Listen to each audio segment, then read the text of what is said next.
আসসালামু আলাইকুম। সুপ্রিয় ছাত্রছাত্রী বন্ধুরা, আশা রাখি আল্লাহর অশেষ রহমতে তোমরা অনেক ভালো আছো। তো তোমাদের সামনে আজকে আমি উপস্থিত হলাম তোমাদের জন্য সবচেয়ে একটি সহজ টপিকস নিয়ে।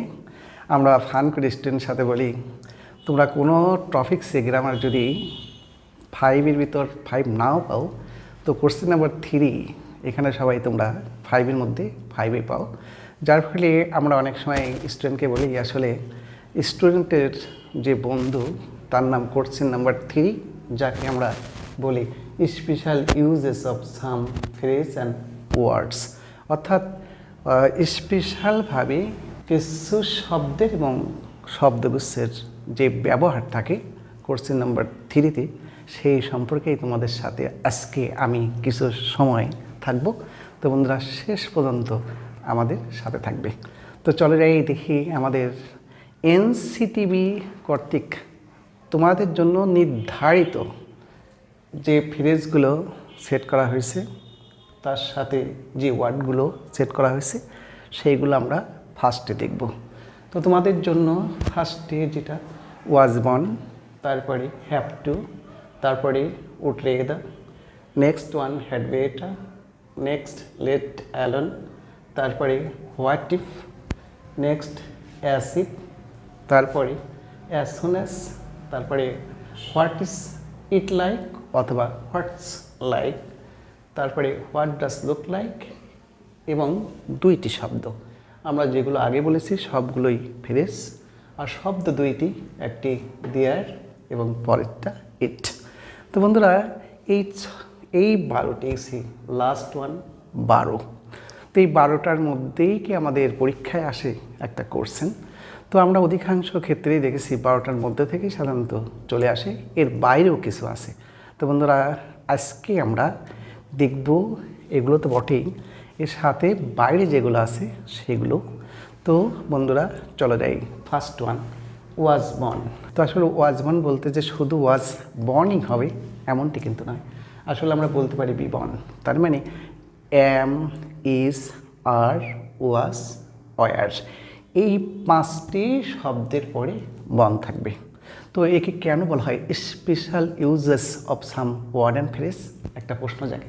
আসলে বিয়ার মানে তো বহন করা, আর এই বিয়ারের স্পেশাল ভার্বের থার্ড ফর্ম অর্থাৎ ভার্বের পাস্ট পার্টিসিপল হচ্ছে আমাদের বন, আর যেটা শুধুমাত্র প্যাসিভ ভয়েসেই ব্যবহার করা হয়। আর প্যাসিভ ভয়েস তো তোমরা মনে হয় জানো, বিভার যে 5টি, আমরা স্পেসিফিকলি আরও বেশি করে বলতে পারি 8টি। তারপরে যদি ভার থার্ড থাকে তাহলে তাকে আমরা প্যাসিভ ভয়েস বলি।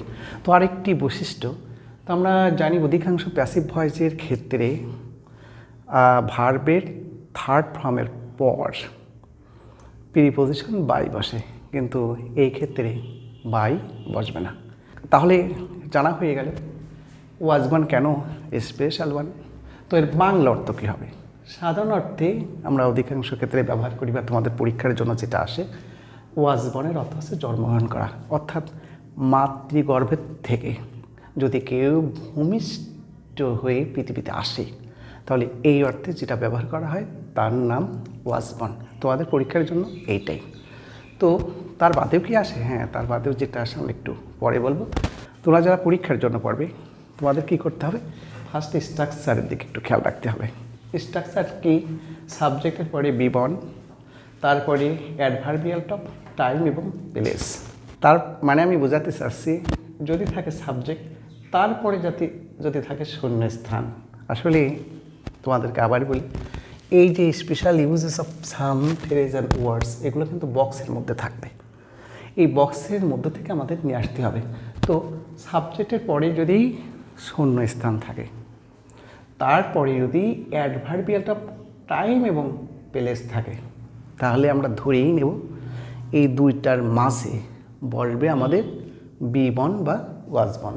For example, he was born in Bangladesh in 1971। সে 1971 সালে বাংলাদেশে জন্মগ্রহণ করেছিল। ইউসি, এখানে in Bangladesh adverbial of place, in 1971 adverbial of time. একদম সহজ কথায়, যদি শূন্য স্থানের পরে স্থান থাকে অথবা সময় থাকে, তাহলে আমরা ওই শূন্য স্থানের মধ্যে বসাবো বি বন বা ওয়াজ বন সাবজেক্ট অনুসারে। তারপরে যারা তোমরা অ্যাডভান্স স্টুডেন্ট, তোমাদেরকে আরেকটি স্ট্রাকচার পড়তে হবে। যদি সাবজেক্টের পর বি বন থাকে, তারপরে অ্যাডজেক্টিভ হবে। অর্থাৎ তোমরা যদি দেখো একটা সাবজেক্ট আছে, তারপরে তোমাদের জন্য শূন্য স্থান আছে, তারপরে অ্যাডজেক্টিভ, তাহলে তোমাদের কি করতে হবে? অ্যাডজেক্টিভের আগে তোমাদেরকে বি বন ব্যবহার করতে হবে। যেমন হির জন্য আমরা ইজ বন ব্যবহার করছি। তো যদিও আমাদের এনসিডিবি কর্তৃক তোমাদের জন্য বলা হয়েছে ওয়াজ বন, আসলে সবসময় যে ওয়াজ বন হবে এমনটি কিন্তু নয়। আগেই বলেছি এম বন হতে পারে, ইজ বন হতে পারে, আর বন হতে পারে, ওয়াজ বন্ড হতে পারে, ওয়ার বন্ড হতে পারে। যেমন এখানে আমরা ব্যবহার করছি হি ইজ বর্ন ব্লাইন্ড, সে জন্মগতভাবে কানা। বন্ধুরা, এখন দেখব তোমাদের জন্য স্ট্রাকচার থ্রি। তো স্ট্রাকচারে থ্রি বলা হয়েছে সাবজেক্টের পরে যদি বিমান থাকে, তারপরে বসবে টু সহ ভার্বের বেস ফর্ম, যাকে আমরা বলি ইনফিনিটিভ। তো যারা তোমরা মোর ব্রাইট স্টুডেন্ট, শুধুমাত্র পরীক্ষার জন্য ফার্স্ট স্ট্রাকচার যে পড়বে তা কিন্তু নয়, তোমাদের কিন্তু পরের স্ট্রাকচারগুলো জানতে হবে। For example, you see Alexander was born to conquer the world. আলেকজান্ডারের জন্ম হয়েছিল পৃথিবীটাকে জয় করার জন্য। ইউ সি টু কনকার, আমরা আগে এইটা দেখব, তারপরে আমরা ব্যবহার করব ওয়াজ বন্ড। এই হলো আমাদের ফার্স্ট নিয়ম, ওয়াজ বন্ড। এখন যাব আমাদের সেকেন্ড স্টেপে, হ্যাভ টু। তো বন্ধুরা, হ্যাভ টু বলতে বোঝায় হ্যাভ টু, হ্যাজ টু এবং হ্যাড টু, যাকে আমরা বলি মডেল হেল্পিং ভার্ব। তো বন্ধুরা, হ্যাভ টুর বাংলা কি? তো অধিকাংশ ক্ষেত্রেই হ্যাভ টুর বাংলা হয় বাধ্যবাধকতা। অর্থাৎ মোরাল যদি অব্লিগেশন থাকে, আমাদের কোনো কাজ করতেই হয়, তাহলে আমরা ব্যবহার করব হ্যাভ টু। আর কখনো কখনো প্রয়োজনীয়তা বা নেসেসিটি অর্থেও ব্যবহার করা হয় হ্যাভ টু। আমরা এখন দেখব স্ট্রাকচার। স্ট্রাকচার কী হবে? সাবজেক্টের পরে হ্যাভ টু, হ্যাজ টু বা হ্যাড টু পর ভার্বের বেস ফর্ম হবে। First example, we have to learn English for higher education. আমাদের উচ্চ শিক্ষার জন্য ইংলিশ অবশ্যই জানতে হবে। ইউ সি, এখানে হ্যাভ টু বাধ্যবাধকতা, দ্যাট ইজ দ্য ফ্যাক্টর, আমাদের কিন্তু শিখতেই হবে। তো next example, he has to wear glasses for reading. তাকে পড়ার জন্য রিডিং গ্লাস ব্যবহার করতেই হয়। তো আবারও বলি, হ্যাভ টু তোমাদের স্পেসিফিকলি বলা হয়েছে এনসিটিভিতে হ্যাভ টু এসি, কিন্তু হ্যাভ টু দ্বারা হ্যাভ টু, হ্যাজ টু এবং পাস্ট অর্থে হ্যাড টুও ব্যবহার করতে হবে।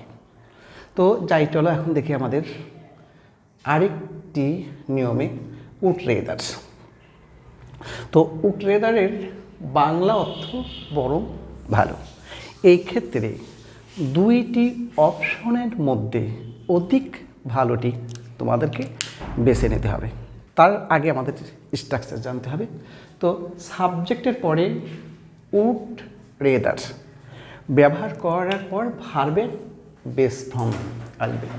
আর একটি কথা আমি এখানে লিখিনি, তোমরা একটু খেয়াল করবে। তো উড রেদারের পর ভার্বের বেস ফর্ম হবে, যাকে আমরা ইনফিনিটিভ বলি। এই ক্ষেত্রে বিয়ার ইনফিনিটিভ, নট সিম্পল ইনফিনিটিভ। এরপরে আমাদের দেন ব্যবহার করতে হবে। তো সাধারণত দেন থাকে, তারপরে আবার ভার্বের জিরো হবে, অর্থাৎ বিয়ার ইনফিনিটিভ হবে। You see, I would rather die than বেগ।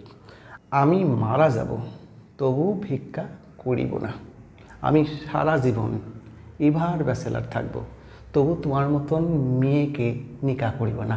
ইত্যাদি অর্থে সাধারণত দুটো জিনিস ব্যবহার করা হয়। That means comparisons. Out of two one you have to pick up, এই অর্থে সাধারণত উড রেদার ব্যবহার করা হয়। যারা তোমরা ভালো স্টুডেন্ট, তো এটা কিন্তু পরীক্ষায় আসবে না। তোমরা যারা ভালো স্টুডেন্ট তোমাদের জন্য যদি সাবজেক্ট ভিন্ন হয়, ইউসি আই অ্যান্ড হি, তাহলে এদের ব্যবহারটা একটু বিচিত্রময় হয়। কেমন বিচিত্রময় হয়? দ্বিতীয় সাবজেক্টের পরে পাস্ট সিম্পল টেন্স হয়, আর আগের অংশই ব্যবহার করা হয় উড রেদার। আর বাংলা অর্থ কেমন আসে? যেমন I would rather he went to Dhaka, যদি এখানে লেখা থাকে টুমোরো, যদি আমরা কোনো টাইম স্পেসিফিক করিনি বা টুডে, তবু পাস্ট টেন্সই হবে। এর অর্থ আমি চাই তুমি আগামীকাল ঢাকা যাও। আমরা ইচ্ছে করলে পারি এখানে আমরা টুমোরো এই শব্দটা লিখে দিতে পারি। ইউ সি, আমি চাই you went to Dhaka tomorrow. তো বন্ধুরা, এই তো গেল আমাদের 3টা নিয়ম তোমাদের জন্য নির্ধারিত। চলো যাই আমরা এখন দেখি আমাদের 4র্থ নিয়মে, হ্যাড বেটার্স। তো হ্যাড বেটারের বাংলা অর্থ বরং ভালো, জাস্ট উড রেদারের কিছুটা মতোই, তবে শক্তিশালী উপদেশের ক্ষেত্রে, যাকে আমরা বলি স্ট্রং অ্যাডভাইসের ক্ষেত্রে ব্যবহার করো হ্যাড বেটার্স। ফর এক্সাম্পল, আকাশ মেঘে ছেয়ে গেছে, এই সময় তুমি বের হতে চাচ্ছ, তোমার বাড়ি থেকে বললো যে এখনই কিন্তু বৃষ্টি হতে পারে অথবা ঝড় আসতে পারে, তুমি বাড়িতে বসে থাকো। এই অর্থে তোমাদেরকে ব্যবহার করতে হবে হ্যাড বেটার্স। আর স্ট্রাকচার আমরা কি ফলো করব? সাবজেক্টে পড়ে হ্যাড বেটার, তারপরে ভার্বের বেস ফর্ম। আসলে মডেল হেল্পিং ভার্ব যতগুলো আছে সব ক্ষেত্রে ভার্বের বেস ফর্ম হবে। যেমন he had better leave the place now, তার বরং এখান থেকে বা এই স্থান থেকে চলে যাওয়াই ভালো। তার মানে শক্তিশালী উপদেশ। তার মানে এখানে যদি সে থাকে তার বিপদ হতে পারে, তাকে বলা হচ্ছে তুমি এখান থেকে চলে যাও, ইত্যাদি অর্থে আমরা ব্যবহার করব হ্যাড বেটার। বন্ধুরা, এখন যাব আমাদের আরেকটি এক্সাম্পলে, লেট অ্যালোন। তো লেট অ্যালোনের বাংলা অর্থ তো দূরের কথা, অথবা ভাবাই যায় না, কল্পনাই করা যায় না, ইত্যাদি অর্থে। ফর এক্সাম্পল, সে ভালো করে কথাই বলতে পারে না, গান গাওয়া তো দূরের কথা। এই ক্ষেত্রে কিছুটা বিদ্রূপ অর্থেও, অর্থাৎ কাউকে নিয়ে যদি আমরা তামাশা করি বা বিদ্রূপ ভাব দেখাই, সেক্ষেত্রে আমরা লেট অ্যালোন এই ফ্রেজটা ব্যবহার করি। স্ট্রাকচার কী হবে? সাবজেক্টের পরে নেগেটিভ স্টেটমেন্ট যদি থাকে, যেমন ক্যান নট, কুড নট, অথবা নেগেটিভ কোনো অ্যাডভার্ব, তারপরেই আমাদের ব্যবহার করতে হবে লেট অ্যালোন। আর পরে পরিপূর্ণ একটা সেন্টেন্স সাধারণত খুব কমই থাকে, তো ভার্বও থাকতে পারে, নাউন থাকতে পারে, নাউন ফ্রেজ এগুলো সাধারণত থাকে। আর যখনই আমরা দেখব নেগেটিভ কোনো কথা, যেমন ক্যান নট, তারপরে হার্ডলি, টু, এই নেগেটিভ শব্দগুলো যখন ব্যবহার করব, তখন ওই বাক্যের মাঝখানে আমরা লেট অ্যালোন ব্যবহার করব। For example, he can not walk a mile, let alone 10 mile. সে 1 মাইলই হাঁটতে পারে না, 10 মাইল তো দূরের কথা। তো বন্ধুরা, চলো যাই দেখি এখন আমাদের আরেকটি ফ্রেজের ব্যবহার, হোয়াট ইফ। তো হোয়াট ইফের বাংলা অর্থ হবে তাহলে কি হবে বা হতে পারত। তার মানে এটা প্রেজেন্ট বা পাস্ট, এমনকি ফিউচার অর্থেও ব্যবহার করা হয়। তো আমরা ব্যবহার করব কি দেখি, আমরা স্ট্রাকচারটা সুন্দর করে দেখব। যদি কোনো স্টেটমেন্ট এই অ্যাফার্মেটিভ হয়, অর্থাৎ হ্যাঁ বোধক হয়, তারপরে যদি প্রশ্নবোধক চিহ্ন থাকে, তাহলে ওই স্টেটমেন্টের শুরুতে ব্যবহার করতে হবে আমাদের হোয়াট। একদম সহজ কথা, যেমন লেখাপড়া আমি কিচ্ছু করিনি, সামনে আমার পরীক্ষা, এই পরীক্ষার জন্য যাতে আমি ভালো করে লেখাপড়া না করি তাহলে আমি ফেল করতে পারি, আর যদি ফেল করি তাহলে আমার অবস্থা কি হবে, আমার পিতামাতা আমাকে কী বলবে, আমার বন্ধুরা আমার সাথে কী ধরনের ট্রিট করবে, এই অর্থে সাধারণত ব্যবহার করা হয়। তো what if I fail in the exam, আমি যদি পরীক্ষায় ফেল করি তাহলে আমার কী হবে।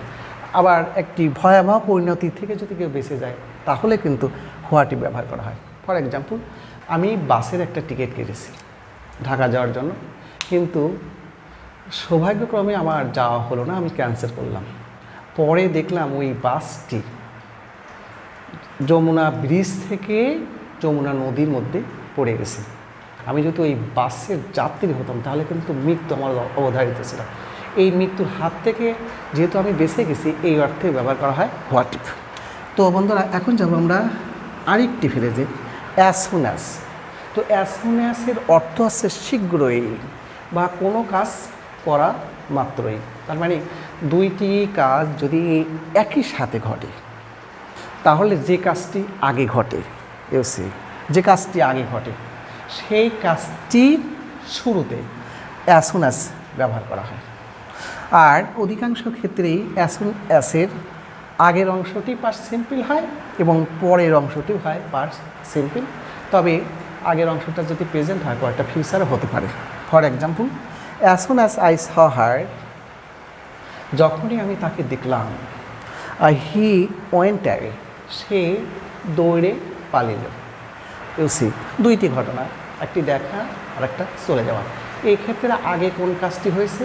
দেখা, যার ফলে অ্যাজ সুন অ্যাজের পরে আগের কাজটা থাকবে। তো আমরা তোমাদের জন্য ইন্টারমিডিয়েটের যে সিলেবাস, সেখানে আমরা সাধারণত শূন্যস্থানটা আগেই পাই। As soon as I saw her, she went away. Next one, what is like অথবা হোয়াট ইজ ইট লাইক। তো যার বাংলা অর্থ হচ্ছে অনুভূতি কেমন। তার মানে কোনো কিছু করে পাঠকের মনে অথবা রিডারের মনে যে অনুভূতি জাগে, তার মানে অনুভূতি প্রকাশের জন্য আমরা যে ফ্রেজটা ব্যবহার করি তার নাম what is it like. Structure কী হবে? হোয়াটস, তারপরে আমরা যদি ইট না নিই, সাবজেক্ট নিব, তারপরে লাইক, সবার শেষে প্রশ্নবোধক চিহ্ন। আর আমরা স্টুডেন্টকে বলি শর্টকাটে যে যদি দুটো শূন্যস্থান থাকে তাহলে ফার্স্টে ব্যবহার করব হোয়াটস এবং লাস্টে ব্যবহার করব লাইক, আর মাঝখানে বসবে subject. What's your exam like, তোমার পরীক্ষাটা কেমন হয়েছে।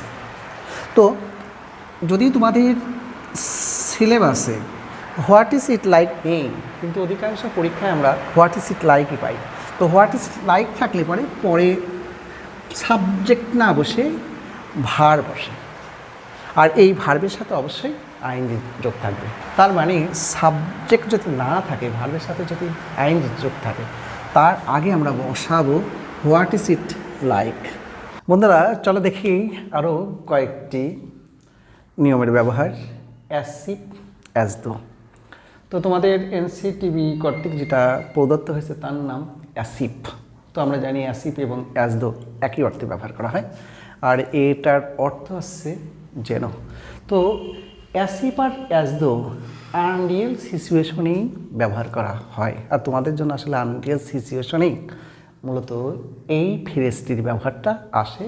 তো অ্যাসিফ আর অ্যাজ দো তোমরা মনে হয় জানো, এটা একটা কনজাংশনাল ফ্রেজ, দুইটি ক্লজকে সংযুক্ত করে। তো এর জন্য স্ট্রাকচার কী হবে? যদি অ্যাসিফ এবং অ্যাজ দোর আগের অংশটি যদি হয় প্রেজেন্ট সিম্পল, তাহলে পরের অংশটি হবে পাস্ট সিম্পল। আর যদি থাকে বিভার, যদি আমরা এখানে লিখিনি, তো বিভার যদি থাকে তাহলে যে পার্সনেই থাকুক না কেন ব্যবহার করতে হবে ওয়ার্স। আর যদি অ্যাসিফ বা অ্যাজ দোর আগের অংশটা যদি হয় পাস্ট সিম্পল টেন্স, পরেরটি হবে পাস্ট পারফেক্ট টেন্স। তো দেখি ফার্স্ট এক্সাম্পল, তার মানে ফার্স্ট স্ট্রাকচার অনুসারে অ্যাসিফের আগের অংশটা present simple, you say he speak. তো আমরা জানি স্পিকটা present tense. As if he knew everything, you say knew, past simple tense. All, সে এমনভাবে কথা বলে সে যেন সবই জানে। আসলে আমি জানি, অর্থাৎ আমি তার লিসেনার, আমি জানি আসলে সে কিছুই জানে না। তার মানে কিছুটা ভান করে যেন সে সবই জানে। তো বন্ধুরা, এখন থেকে দ্বিতীয় example, he spoke past tense, as though he had known, আমরা অল ব্যবহার করতে পারি। সে এমনভাবে কথা বলেছিল যেন সে সব জানতো, আসলে সে কিছুই জানতো না। তো আগের অংশটা পাস্ট সিম্পল, পরেরটা পাস্ট পারফেক্ট। তো এখন প্রশ্ন জাগে যে আমরা কীভাবে ব্যবহার করব। আমরা যদি দেখি যে শূন্যস্থানের আগে একটি ক্লজ আছে, পরে আরেকটি ক্লজ আছে। আগেরটা প্রেজেন্ট সিম্পল টেন্স, পরেরটা ফার্স্ট সিম্পল।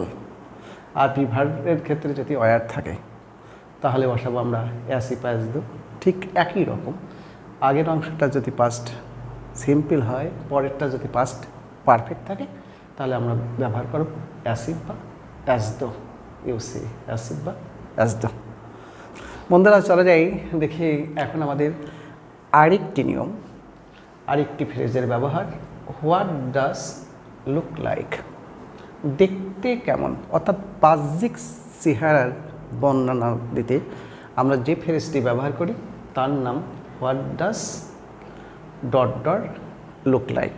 ফর এক্সাম্পল, যদি আমরা একটা মেয়েকে দেখি এবং আমাদের বন্ধুরা যদি জিজ্ঞাসা করে যে মেয়েটি দেখতে কেমন, অর্থাৎ বাহ্যিক অ্যাপিয়ারেন্স মানে বাইরের যে চেহারা, তখন আমরা ব্যবহার করব হোয়াট ডাজ লুক লাইক।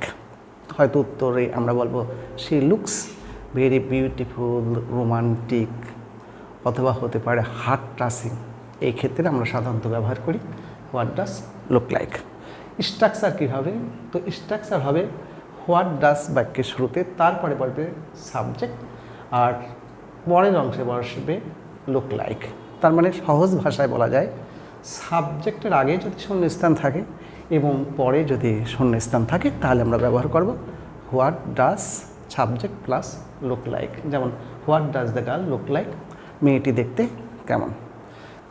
চলে যাই এখন দেখি আমাদের আরেকটি ব্যবহার, দেয়ারের ব্যবহার। তো দেয়ার অবশ্যই একটি শব্দ, যেহেতু একা একা আছে, এর সাথে কোনো শব্দ নেই, যার ফলে আমরা বলবো এটা অবশ্যই শব্দ। দেয়ারের বাংলা অর্থ আছে বা ছিল। আমরা বলতে পারি আরও ভালো বাংলায় অস্তিত্ব বোঝাতেই দেয়ার ব্যবহার করা হয়। তো দেয়ারের জন্য স্ট্রাকচার হবে দুইটি। আর দেয়ার বাক্যের শুরুতে বসবে, তারপরে বি ভার্ব এবং মেন ভার্ব যে কোনো বসতে পারে। আসলে বি ভার্ব এখানে সাধারণত মেন ভার্ব হিসাবেই ব্যবহার করা হয়। তারপরে সাবজেক্ট বলবে, অর্থাৎ সাবজেক্ট যাবে দেয়ারের পরে ভার্ব নট তারপর। আর যেহেতু বাক্যের শুরুতে দেয়ার বসে, সেই জন্য আমরা এই দেয়ারকে বলি ইন্ট্রোডাক্টরি দেয়ার বা প্রিপারেটরি দেয়ার। তো বন্ধুরা এই তো গেল অর্থ এবং স্ট্রাকচার। তো শর্টকাটে আমরা বলবো কোনো সেন্টেন্সের শুরুতে যদি শূন্যস্থান থাকে, ওটা দ্বারা যদি আছে অর্থ প্রকাশ করে, তাহলে আমরা ব্যবহার করব দেয়ার।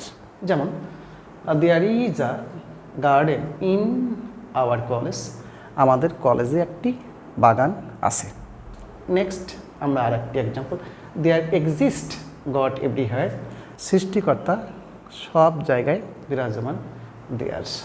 তো বন্ধুরা তোমাদের সাথে এখন যাব আমাদের নির্ধারিত এনসিটিভি কর্তৃক যে 12টা স্পেশাল ইউজেস অফ ফ্রেজ এবং ওয়ার্ড ছিল তার লাস্ট ওয়ান ইট।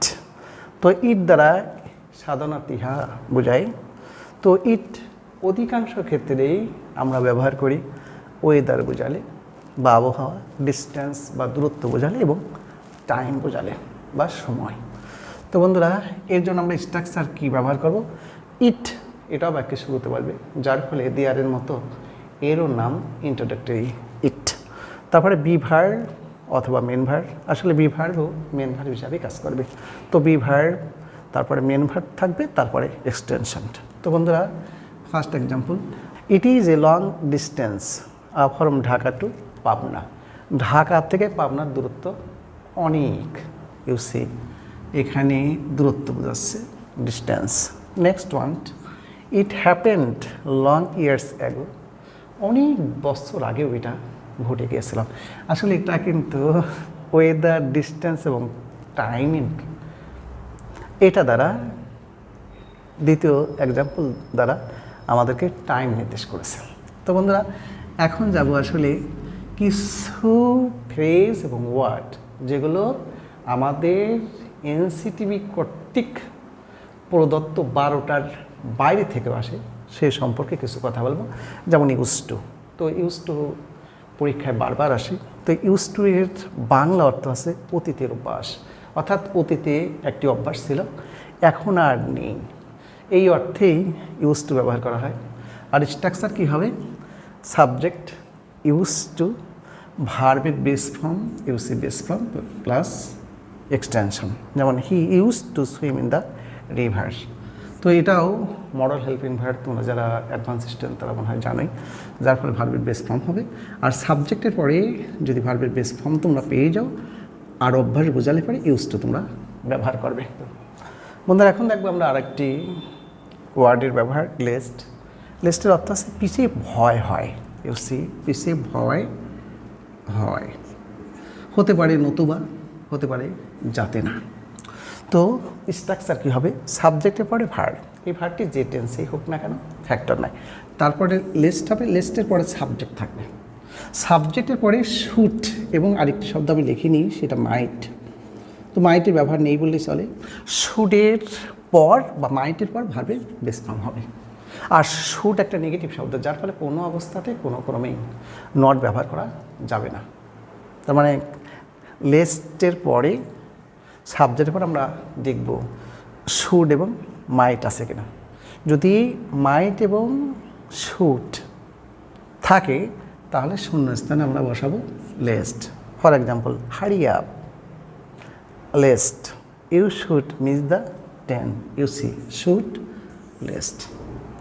বন্ধুরা, এখন দেখব আমাদের আজকের আলোচনার শেষ প্রান্তে it is time, it is high টাইমের ব্যবহার।